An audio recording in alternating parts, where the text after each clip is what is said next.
We begin this hour with breaking news. Illinois Governor Rod Blagojevich has been taken into federal custody, charged with, among other things, trying to essentially sell the president-elect's soon-to-be vacant Senate seat. The governor has the sole power to appoint a replacement, and the feds say they caught him soliciting bribes during more than one recorded phone call. And that's just one of the charges facing the governor, as well as his chief of staff, John Harris, who was also arrested. We're expecting the governor to appear in court later today. The U.S. Attorney's Office will hold a news conference at noon Eastern that will bring you live. So again, Rod Blagojevich, the Illinois governor, and his chief of staff arrested on federal corruption charges. Apparently there was cooperation with this investigation. Started some 3 years ago, but apparently extended even through this past election when Barack Obama won the election,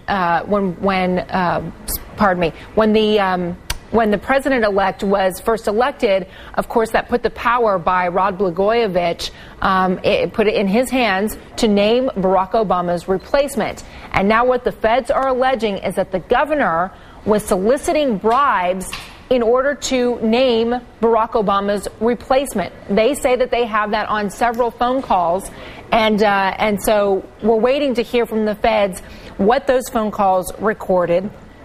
We know that Blagojevich and his chief of staff, John Harris, both arrested by FBI agents.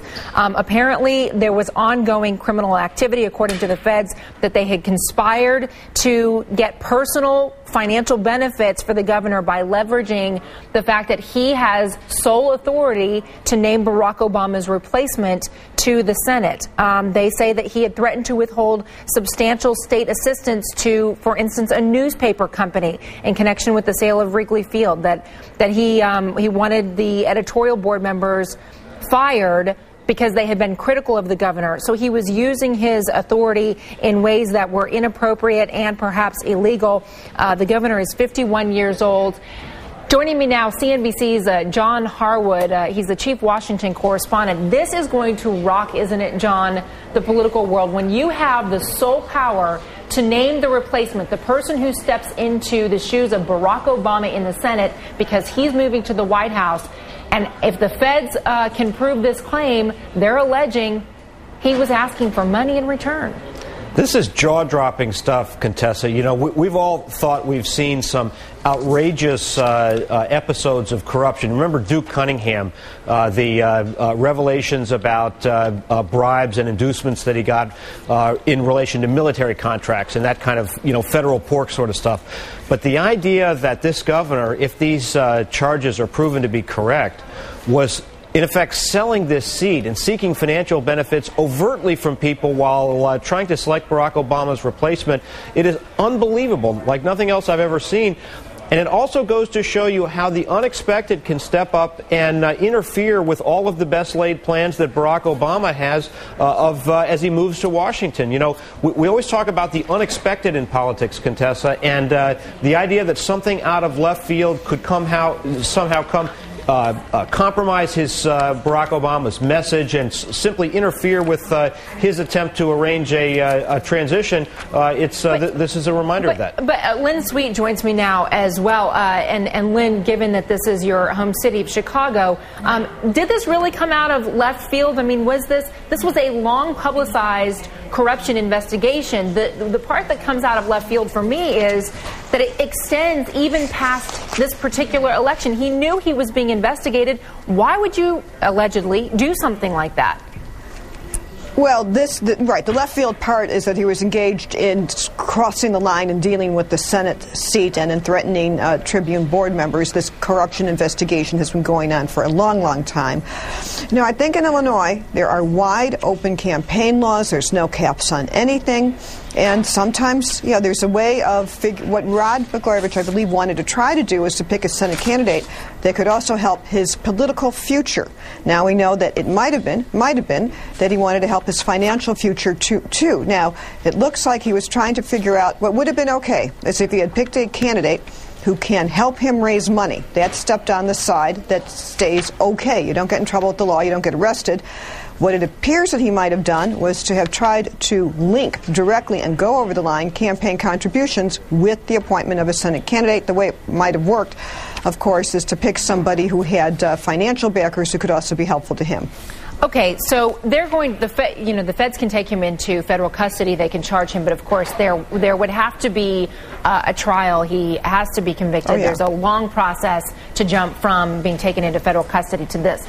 That being said, how does this now affect the government in Illinois, the naming of the replacement for Barack Obama? I mean, here's Blagojevich, who a few weeks ago was out in California alongside the governor of California with that big environmental conference they were having, becoming the talking face of this environmental conference. Yesterday we saw him out at the sit-in with the factory workers, and he was asked even then, yes, Lynn, was there a cloud hanging over you? He said, no, there's nothing but sunshine hanging over me. So how does this affect what's happening in Illinois? Well, this puts a big cloud over it. I talked to Governor Blagojevich last week in one of the only extended interviews he ever gave on this topic. And I had the impression after that he wanted to try to use this appointment to clean up his image. Now, again, in Illinois, the way you do it on the right, where you don't get in trouble with the law, is that if you found a political benefit from it, if you found that whoever you picked had some, donors that could help you out, that's the way, that's the Illinois way of doing it, the Chicago way, where you don't get in trouble. Well, have you? Boy, if that was his goal, guys, it's sure not working out too well. Lynn, absolutely I'm not. curious. No, did you know about this story? And again, this is what the feds are alleging, that he had threatened to withhold some financing, some government deals with the Tribune Company on Wrigley Field because he wanted the editorial board members who were writing bad things about him. He wanted them fired. No, that I didn't know. I'm not privy to the inside of the Chicago Tribune editorial board machinations, but Chicago's a hardball place. But and some of the stuff that goes on, frankly, that I've reported on through the years, you might say, oh my God, Lynn, this is terrible, and I kind of would just say, well, that's how they do it, because they go up to the line. This is a political environment when a lot of people, a lot of big names, go right up to the line. Yeah. The problem here, apparently, and the stuff that's coming out right now, is that Rod went over it. Also, he's kind of talkative. If there were wires there, he might have. And this is what will be sorted out. He might have said stuff that sounds worse than it is, or whatever. But he puts the cloud over the appointment. In terms puts of the cloud over the appointment. He has said, you can tape me wide out in the open. I don't really like being taped secretively. It reminds me of Watergate and Nixon. But I mean, John, this is very serious stuff for the state of Illinois and potentially for who will represent Illinois in the Senate. Yeah, I got to say, Contessa, this introduces a complication. If, in fact, Rod Blagojevich does not step aside, if he ends up making this appointment while under this cloud, it introduces a real level of complication for the person who might accept that job. Now, I'm not sure, given the way politics works, that anybody would turn it down for that reason, but they're going to have to carry Rod Blagojevich with them into the election that follows in 2010. All right, John, Lynn. Unless there will be ways to get out of it, even with the cloud, perhaps by having a candidate we haven't heard of, absolutely a blue ribbon candidate who we would be able to vet beforehand and be clear not a part of it. Big complication right now in the appointment of the next senator from Illinois. We will wait and see what this news conference reveals in terms of what they have on the recordings and the details of the charges that they plan to bring against the Illinois governor. Lynn, John, thank you both.